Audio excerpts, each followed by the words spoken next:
Welcome, everyone, to tonight's episode of The Career Climb. If you are not familiar with The Career Climb, this is where we spark conversations with executives and industry leaders where they share their perspective on leadership and workplace culture. And we do it through real life cases, not theory. And I honestly cannot wait for you to meet tonight's guest, our special guest, Jesyka Devi, who is going to dig into this case with me. But if this is your first time tuning in, you've never seen my face before, I am your host, Julia Rock, founder and CEO at Rock Career Development. We are a Houston-based consulting firm, and we're focused on reducing turnover through leadership transformation. And I am excited that you are here. If you want to catch up on past episodes of The Career Climb, you can connect with me here on LinkedIn, or you can go visit our YouTube playlist at rockcareer.com/archive. And the last thing I want to say, if you are watching whatever platform you're watching on, LinkedIn, YouTube, Facebook, I want to make sure that you get active with us in the chat. Let us know where you're watching from. Let us know if anything in our conversation tonight resonates with you, stands out to you. If you got questions, we want to see it in the chat. This is designed to be a dialogue, not a monologue, right? And so, but we're going to go ahead and get into the topic because I want you to meet Jesyka. And tonight we're going to dig into how leaders can successfully drive culture change. How leaders can successfully drive culture change. So with that, let's get into it. Jesyka, welcome to the show. Thank you so much. What a beautiful introduction. Yes, I'm so glad to have you here because we met on, was it Threads? I think it was Threads. I feel like I'm meeting a lot of people on Threads these days. I It's feel such a like good place for that. after leaving Twitter in the dust because I just couldn't do it anymore, I feel like Threads is a great place to meet people. So I'm so excited to have you here. So, but before we get into all the nitty gritty and the meat and potatoes of tonight's conversation, I would love for you to introduce yourself to the viewers. I know how awesome you are, but I want them to know too. Thank you so much. Yes, my name is Jesyka Devi, and I am the founder of Alchemy Talent Consulting. I'm also a 20 plus year corporate people and culture exec, a diversity coach, and certified leadership coach. And I spent over 20 years leading people and culture teams with companies like Apple and Panera before founding Alchemy. And today, through both my unique blend of practitioner experience as well as consulting experience, I help companies kind of bridge the gap between business strategy and people strategy. Man, so what I basically heard is that you are the right person for tonight's conversation on culture. And so let's go ahead and kind of dig into that. Why do you think that culture has become such an important conversation today?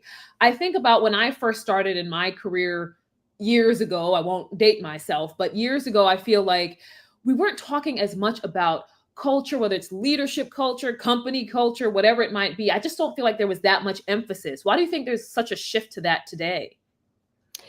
Yeah, I think that in the best companies, they've realized that there is not only a strategic advantage to really focusing on the people experience, but it can be a part of how they differentiate themselves. I also think organizations are recognizing that more and more consumers, more and more customers, and more employees want to work with brands that align with their own values. So I think not only is the customer becoming more conscious about where they put their dollars, but I think employees are thinking about trying to find places that align with their values and support the breadth of who they are. We spend so much time at work that I think we're thinking more and more these days about spending time in places that align with who we are and what we value.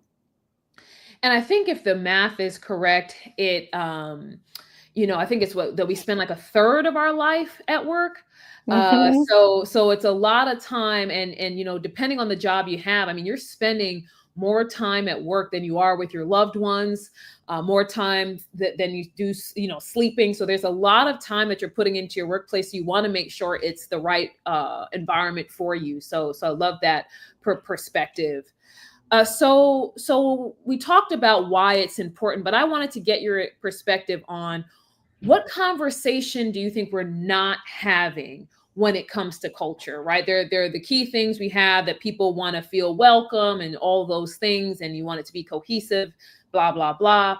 But do you think there's anything in particular that we're not really talking about when it comes to culture?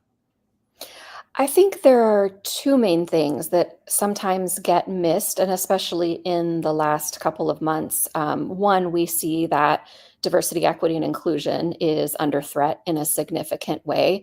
Mhm. And I think, again, the best companies are openly having those conversations and engaging their employees around it. And the companies that may struggle in the future are the ones that are avoiding that tough conversation right now. So that's one where I definitely see people kind of pushing it to the side and avoiding the elephant in the room that needs to be discussed. I think one of the other things that sometimes gets overlooked or doesn't get the proper attention is the fact that the business strategy is only enabled with and through people. So even if you're not entirely sold on the value that culture has in the organization, it is a lever, it is an enabler of whatever the business is trying to do. And I think sometimes people misinterpret, leaders can misinterpret their business problems, not realizing that their business problems many times are people problems. And is that the saying that where it's like culture eats strategy for breakfast? Is that the correct saying Yeah, I've heard? exactly. So I love that. And going back to the point you made earlier around organizations that may struggle with this in the future, they're the ones who are kind of trying to sidestep the conversation, right? If I ignore it enough, somehow it'll just Mhm. magically go away, not realizing that when you ignore problems, they only get worse, not better. Exactly, exactly. So love that perspective. Before we get into the case study, I just wanted to ask one last question. When you think about company culture, culture implementation, leadership, is there any experience from your career, the 20-year career that you've had, that decorated career leading people in culture strategy? Is there any experience that stands out to you that you want to share with the viewers? I think one of the pieces of work that a team that I was a part of that I'm most proud of is when we did do an in-depth dive through employee listening surveys, through fireside chats, through leadership dialogue, and really deeply looked at what were the most significant things in our culture that were making the jobs of our people harder than they needed to be. And we built an entire team to work together for 3 years to start to solve some of those issues in collaboration with the people that we got the feedback from. And so what we were able to do over 80,000 plus employees over a period of 3 years was not only increase our engagement scores, but we were able to impact turnover. We were able to impact leader development, things that have a direct consequence or a direct positive impact to business outcomes. And we were able to demonstrate that when we took those things seriously, we could impact metrics that mattered significantly to the business. And so gonna kind of pivot here quickly because I wanted to just dig into what you said a little bit more before we get into the case study. So you talked about not just improving engagement, but also improving turnover. And so what do you think the driver of that was? Was it really that people just felt like they were being heard? What do you think was really keeping people in the organization after you guys put in all that effort? I think it was the significant focus and evolution we placed on our leadership development. We all know that people don't leave jobs, they leave leaders. And so we saw very quickly that the difference in engagement scores across nearly 2,000 locations, that very often it came down to leadership.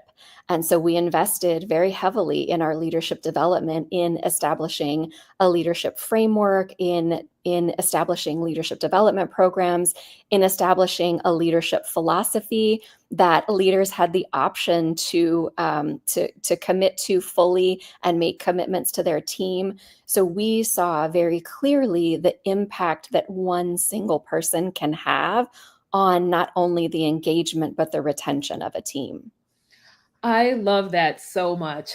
Partially because that's why I do what I do, but it's also putting in perspective for those who are listening, right? So you may be in an organization wondering whether or not you should hire the person to come in and do leadership development, or if you should build out that framework. Should you focus on those training programs for your leaders?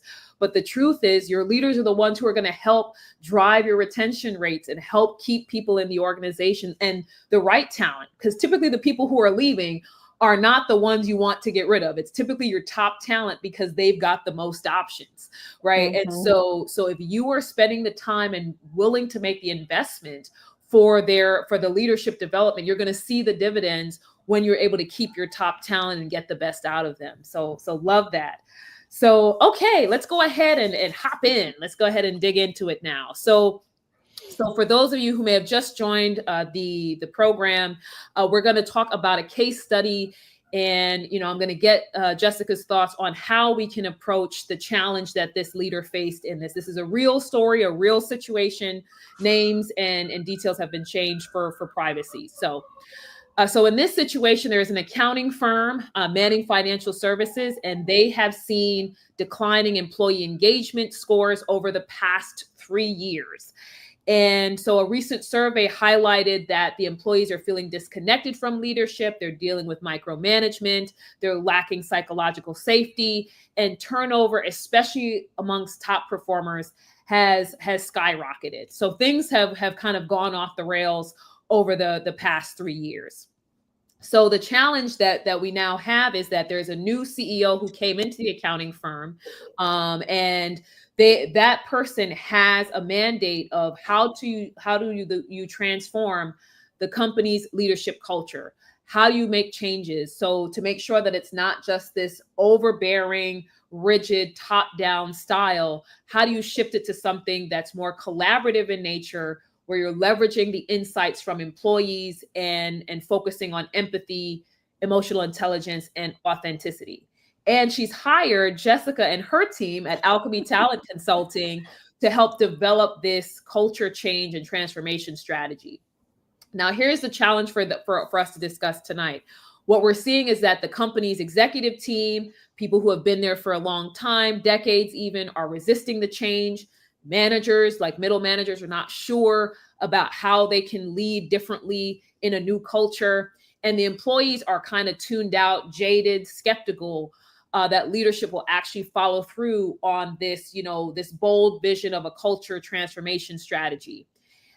Especially because all of their input over the past 3 years for the employee engagement survey has kind of fallen on deaf ears. So that's what we're dealing with here tonight, guys. So let's dig into it. So Jesyka, as the lead consultant, based on the information that we have right now, what are your thoughts on how that CEO Maya can actually influence the senior leaders to embrace a more collaborative and empowering leadership style? You know what she's up against. The executives, many of them are not on board. They're resistant.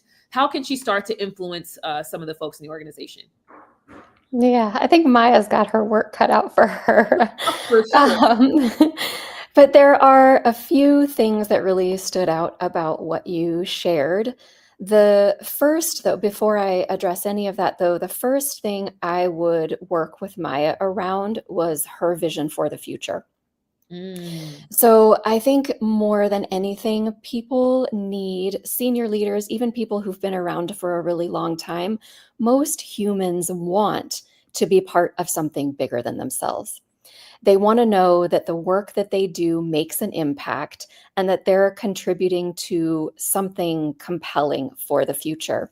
So, in addition to the business case, which I'm sure Maya would put together, I'm sure that she would look at the data, the turnover, the engagement data, and make the business case for why a shift has to happen. But that isn't usually what shifts the hearts and minds of people. Mhm. It's typically when we can create a compelling vision and show people the role that they play in that. So I love starting leaders off with a fill in the blank of imagine a future in which. Mm. Imagine a future in which. And so I would ask Maya, what does that future look like for you? Not only for the organization, but for you as a leader and for this senior team and for the company as a whole. And once she can start advocating for the vision that she has for the future, there's a greater chance of bringing people along in alignment with that. Now, in addition to that, there will have to be a lot of structural pieces that get put into place to support that vision.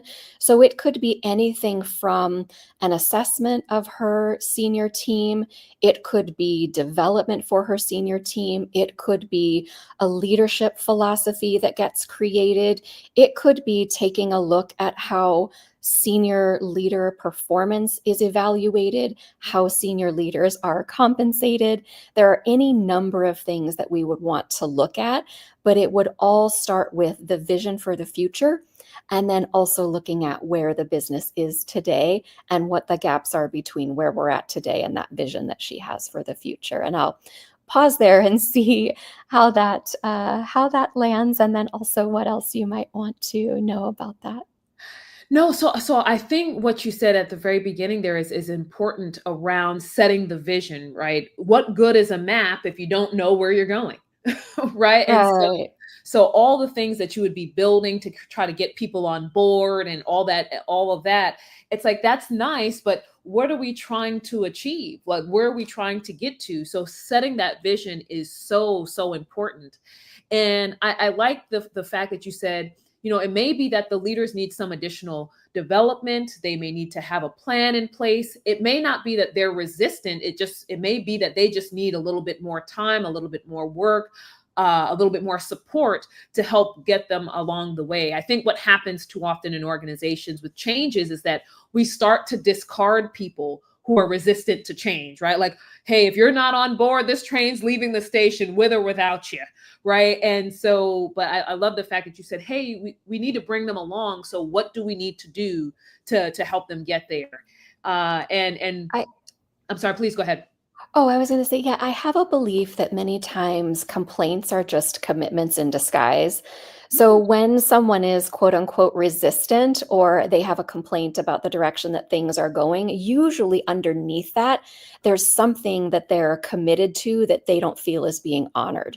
So what I want to know is when people are in that place of resistance or when they're having a harder time coming along, what is the thing that they're deeply committed to that is preventing them from getting on board with where we're at or the direction that we're headed? And senior leaders are not immune to that.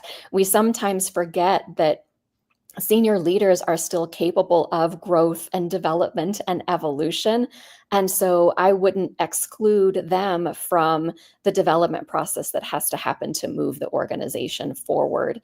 And there's one other piece that I didn't mention that I probably should, and that is the other thing that Maya should take a look at is the values of the organization. And Mm, is there a historical foundation that the more tenured people are committed to that she can tap into and tie into that vision for the future? Sometimes when change is happening, a part of what people want is a sense of what's going to stay the same.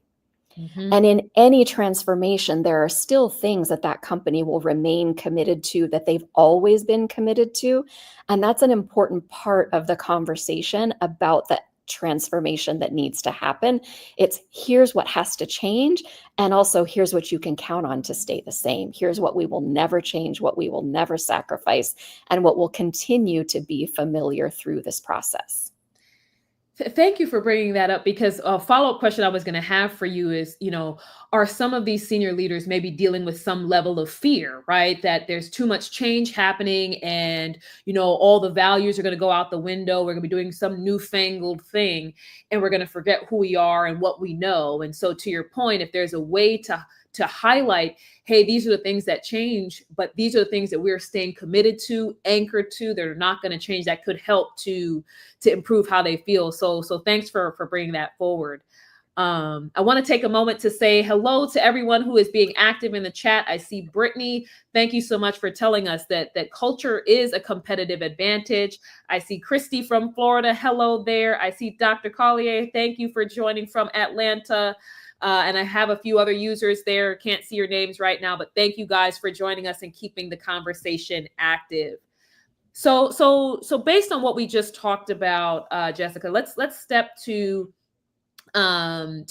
something kind of more meat and potatoes, because there may be somebody on this call who is like, we just hired a consulting firm to drive culture change, and I'm nervous, right? So there's somebody who's listening who may be feeling that way. So from your perspective, what are some additional steps that she can take to drive the buy-in across the organization? So shifting from this being like another corporate initiative, this other thing that they're trying to do, this kind of flash in the pan trend, where we've hired expensive consultants that we really can't afford, and it's something that fades over time. How do we make this shift to step beyond that? Yeah, I think going back to one of the things we talked about, we have to equip leaders with the skills they need to be the change agents in this process. In fact, we can even ask for or designate change champions in the organization. So first and foremost, I would assemble the working team or the working group, and I would include people from all levels in the organization, and I would include people from all parts of the business. I would even invite some of the resistant people, because if we bring the people who have the loudest voice and the biggest objection into the process and bring them along, they will bring others with them. So I always want the people that others might try to avoid, for the reason that it's going to unearth the objectives, the objections that they have right up front and give us greater opportunity to deal with them. So step one, I would start assembling after sharing the vision. I would share that vision far and wide, in large groups, in small groups, over and over and over again. Those of us who work in change strategy, we know that the average human needs to hear something 7 times when there's a change coming before it starts to sink in and before they start to see their role in it. So I used to always tell leaders when I was in my corporate role, they would say, well, we did a training and we sent out an email. I'm like, great, you've told them twice. You've got 5 more times to go before it starts to sink in. So check that off your list, 5 more to go. And I think, so many times that's what we do. We reduce a change strategy to a communication campaign or a training campaign, when those are simply components of the change strategy, not the entirety of it. So I would look at who is the team that's coming together to lead this change. Is there an executive sponsor? Are there the people who are going to do the work and lead the project? And do we have the right people from the right parts of the organization and the right levels in the business involved, including those who are going to object? And then I would look at which functions in the business are going to be most impacted or first impacted, and start there. And I think it's important to get to the level of specificity, and a lot of companies that I've worked with don't do this. Get to the level of specificity in those functions that are going to be the most impacted or first impacted. Can we go role by role and understand what is the person or the role doing today, and what are they going to have to think, know, feel, and do differently to get through this transition? And what is the change strategy for each of those roles? Do we need skill development? Do we need a shift in structure? Do we need a shift in how the person is spending their time? Do we need a shift in technology that's used to execute the change? The most successful change initiatives that I've been involved in, we assessed and planned at a level of detail that many organizations simply don't do. And because of that, we were able to recognize there are multiple micro change strategies happening simultaneously within this one larger transformation. And I think one of the things that you mentioned there at the end is the level of detail, right? Because in Maya's case, she's trying to drive a leadership culture change and bring people on board. And people may think at a high level, hey, it's just a new vision with some new buzzwords. It shouldn't take us all that long to buy in. But the question is, what is that change going to drive? If you shift to that culture, does that impact how leaders are measured on performance? Right? Does that change how employees are measured, or what their career plans or development plans may look like when you shift to this new kind of culture framework? Are you going to have different types of groups or divisions now grouped around a different type of leader? So there's more detail that I don't think that, like you said, a lot of organizations just aren't getting into, and so they wonder why they're getting, things are not being progressed or things are getting left behind. And one of the other things that we talked about this in the green room too is about making sure that you're getting to all the divisions that are being impacted.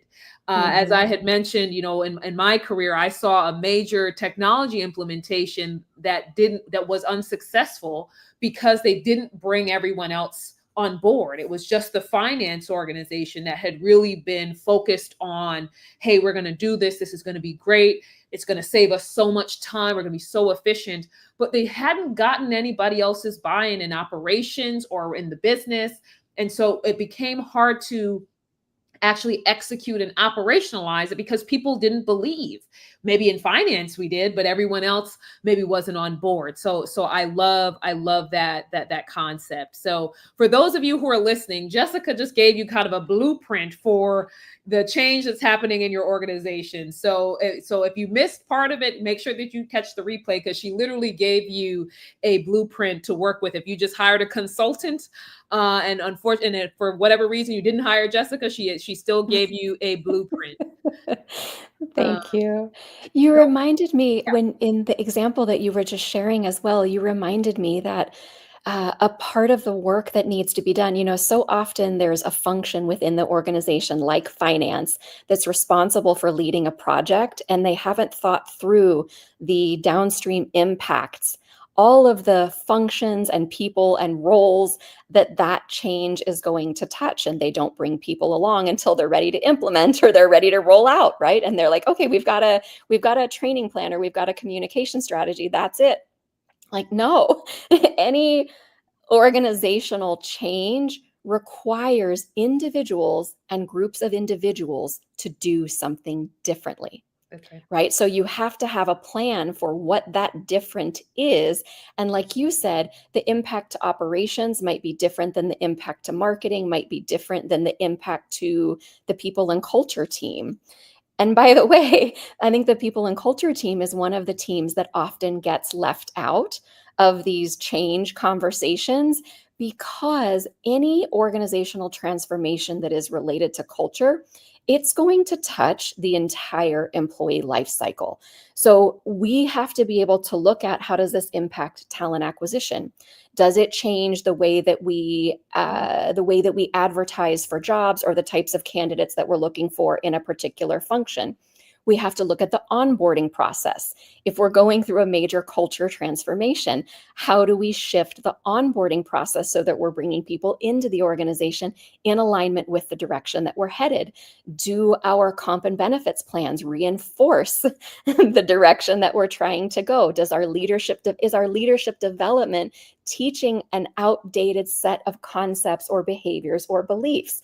So the depth, like you were saying, the depth that we have to get into in looking at the range of implications and deciding where to start is one of the things that that consultant should be looking at and helping a company plan for. And you said something in there that was really potent around hiring individuals. Too often we haven't done the kind of culture fit when you're hiring someone, and we try to fix it on the back end, right? Had we done it, and had assessed the person correctly in the first place, instead of just trying to put a body in a seat, had we really looked at the person to see, hey, does this person fit with where we want to go and who we want to be as a company today?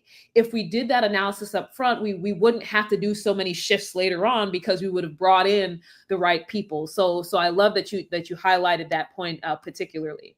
So let's keep rolling. I want to make sure that we keep as close to time as possible. So here's something kind of technical or nitty gritty. What kind of KPIs do you think that the CEO Maya should be using to track whether or not this cultural transformation is working? We have some folks on the line again who are like, hey, we've got this culture thing. We've hired these consultants for $4 million. How do we make sure that this thing is working and we're getting the return on investment? Yeah, that's a really good and also complex question. And I think it's going to depend on the business, the size and scale of the transformation that's happening. But based on what we know about Maya, I'm going to guess that there's a reason why culture has become a focus beyond just the turnover. So, what are the business implications of that turnover that's happening? What are the business implications of the low engagement that's happening? And I'll give you for example, a company that I used to work with. They went through a significant growth phase that necessitated an evolution to their culture. But what really created the urgency for them was the recognition that the culture wasn't stabilized enough, such that when they went through this massive growth spurt, the volume of new people in the organization who weren't steeped in the history and culture and tradition of the organization was impacting the customer experience. And Mm. it wasn't until they started getting complaints from the customer a couple years into this transformation, when the customer was saying, I experienced someone today who didn't know XYZ, or I'm used to getting this caliber of service, or this person was struggling to answer my questions, or I was put on hold for a long period of time. It wasn't until it hit the customer that they recognized, like, we have a people problem here. And so I think for Maya, a part of what she's got to look at is the connection between that bridge between these people and culture problems that she wants to solve and the business implications. I love that, because I think when we think KPIs, it's like, well, how many people have left? What are the engagement scores? So we keep it pretty internal and say, okay, and we can pat ourselves on the back if if we see those things ticking upward. But to your point, where it really matters, and especially for the executives who are listening, and your concern is like what's happening to the bottom line, and we've made this huge investment in consultants. It's important to see, how does this now translate to the customer experience, the client experience? Are you getting less complaints? Are you getting more complaints? Have things transitioned in some way? So I love that focus on not just internal KPIs, but is it outside of the organization, and what are people seeing of us? Because if people are getting a better experience, then you know that, hey, there's something to this culture change thing. There's something to having these consultants here, and it may be worthwhile because it can increase your revenue and your bottom line. So thank you for that. So one of the last couple of things I wanted to, and I think we had another comment from Nicholas, who said, great point on regarding business implications for sure. And so one of the last questions I wanted to ask Jesyka is, what kind of leadership development programs or coaching interventions can help these managers adopt the cultural changes? So we talked about that a little bit, but is there a specific framework or something that you think Mm. that that these leaders may need right? Because Maya's got this grand vision, right? And it's like, well, hey, maybe we need to train these leaders, but is there something specific that they might need? That's a really good question. A big part of my career has been spent in the leadership development and culture change space, and I have so many wonderful experiences. But the things that I've found that work the best, especially for leadership teams, quite candidly, they've usually been custom. There are a lot of off-the-shelf programs that are great for mid-level and frontline leaders where the investment in something custom, doesn't necessarily need to occur. But when I think about the very best work I've seen and the work that has made the most significant impact in organizations, it's usually been a customized approach. And that's because it enables the program to be rooted in the company's culture, built around their strategic business objectives and the specific transformation that they're going through. And it gives you the opportunity to assess the specific skill gaps that exist at different levels of leadership in the organization and identify the competencies and the targeted development strategy that is going to most likely fulfill that. So I have a little bit of hesitation around saying this is the best kind of program, or this is, again, for frontline and mid-level leaders, I think that's totally doable. And I have a ton of favorites. But I think, part of what we're talking about in this particular case is some resistance at senior leadership levels, which I think is going to require a customized approach, really rooted in that company's culture, where they're at today, their specific business objectives, and why it is that the executives are resisting. I love that, because I think to your point, we feel like you can take something off the shelf, maybe add a little bit of razzle dazzle, but it's something that you can just roll out and leverage in terms of training for leaders at all levels, right? You don't have to invest too much. It doesn't have to be too time or effort intensive.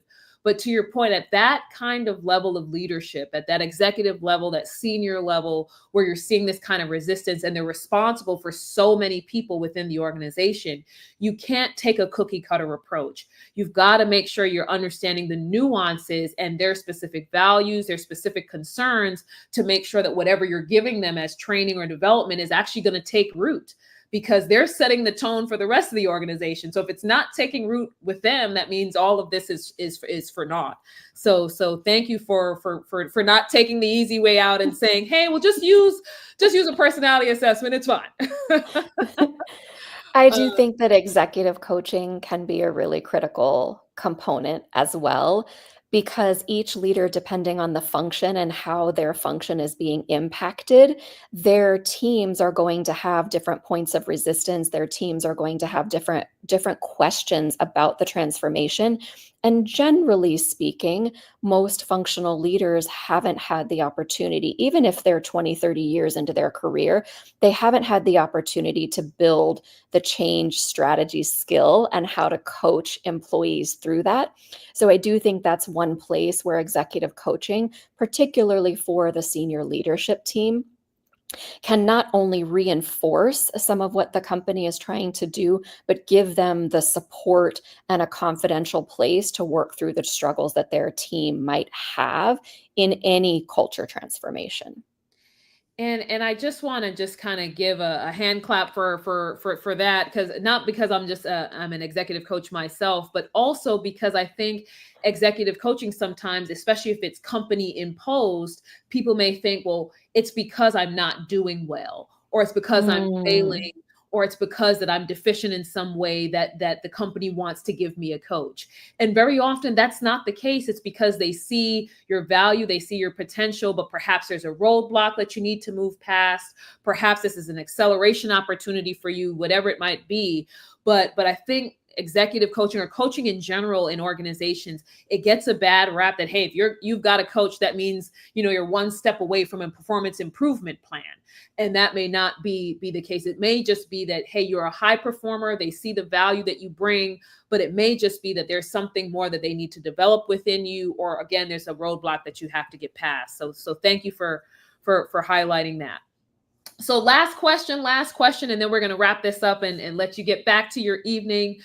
How can companies address the employee skepticism, right? So we talked about the senior leaders and the folks at the top who are resistant to change.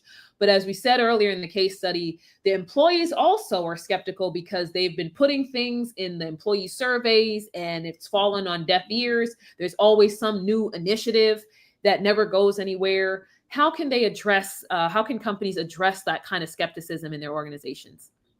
Yeah, well, I would be skeptical too if I'd shared my voice 3 years in a row and didn't see any action. So Same. I think, yeah, I think it makes sense that the employees would be skeptical. And one of the things that I really encourage organizations that are facing that kind of skepticism to do is communicate frequently, communicate transparently, and highlight the little victories, the little progress. You can't assume, particularly as leaders, as executives, we're involved in conversations about transformation to so much deeper a degree than our employees usually are. We often have months, if not years, of head start on them. And we presume that because we've gotten through our change curve and we're ready to get into action, that they should be too. And often they're not. So I think a big part of starting to reestablish trust when it's been broken Mm. is, one, taking action on something that has already received a lot of feedback, and showing that transparently, communicating it transparently, and asking, did the thing we changed make the impact we anticipated that it would? Did it fix, did we get it right? Did we fix it? And I think also just keeping that dialogue open and starting to establish the places and the spaces that are going to be able to support that conversation on an ongoing basis, so that employees are always hearing about what's being worked on, the changes that are being made, and that we're continuously asking for feedback in how we're doing. It is going to take some time. I can't remember the exact ratio, maybe you know it, but once an employee has a negative impression in their mind of something that we've done, I can't remember the number of positive impressions that they have to fix that, but Yeah. it's multiple times more than the number of negative inputs. So we just know, kind of like change, they're going to need to hear it 7 times. If we've disregarded feedback for 3 years, there's going to be a period of time over which we have to rebuild credibility and trust, and frequent communication, showing the work, and continuously asking for feedback. We did this. Is it working? We did this. Are you seeing the impact? We did this. Is it making it easier for you? Is one of the fastest ways to re-establish credibility and trust when it's been damaged. And thank you for highlighting, especially the trust piece. People don't realize, or I think sometimes leaders don't realize, the importance of having trust with the people who work for you. If they don't trust you, it's going to be very unlikely that you're going to get them to move, to get them to do things, for them to be inspired in any way. If they don't trust you as far as they can throw you, things are not going to move forward. And the other thing that you mentioned around feedback and getting the feedback, this also allows employees to feel like they're part of the process, right? That they're not being left behind. If you're being asked, hey, we tried this, is this working? Or we're doing this, how do you feel about that? Now employees don't feel like, okay, the bosses and the consultants above my pay grade are doing everything and I just have to take whatever they give me. It's like, no, I'm an active participant in this process and I'm not getting left behind. So thank you for those insights. Man, Jesyka, you have given us a master class this evening. I'm so grateful for you spending your time with us. This was absolutely amazing. So before we wrap up, do you have any final words for our viewers? And then where can folks find you if they want to connect with you? Thank you so much. Final words, I wish I would have prepared this a little bit more, but I would just say, take care of your people and one another. Work and the world are taking a toll on so many right now. And like you said, we spend a third of our lives at work. We spend more time there than any place else. Don't ever underestimate the impact that you can have as a leader. One person can make a significant difference. Even in a sea of tumultuous experiences, you can always create an island of excellence. And if folks want to find me, LinkedIn is probably the best place. I'm also on Instagram as Believe in Alchemy. Believe in Alchemy, ALCHEME. Awesome. Well, thank you so much, Jesyka. And thank you to all the viewers who hung out with us for 44 minutes. We hope that you found this conversation informative and helpful. If you missed parts of it, please come back and see the replay. Again, Jesyka gave you a masterclass as to how to manage change and culture change in your organization. So please feel free to get the replay. We will be back next week, same time, same place. So look forward to seeing all of you. Thank you again for joining, and I hope that you have a great evening. Thank you so much.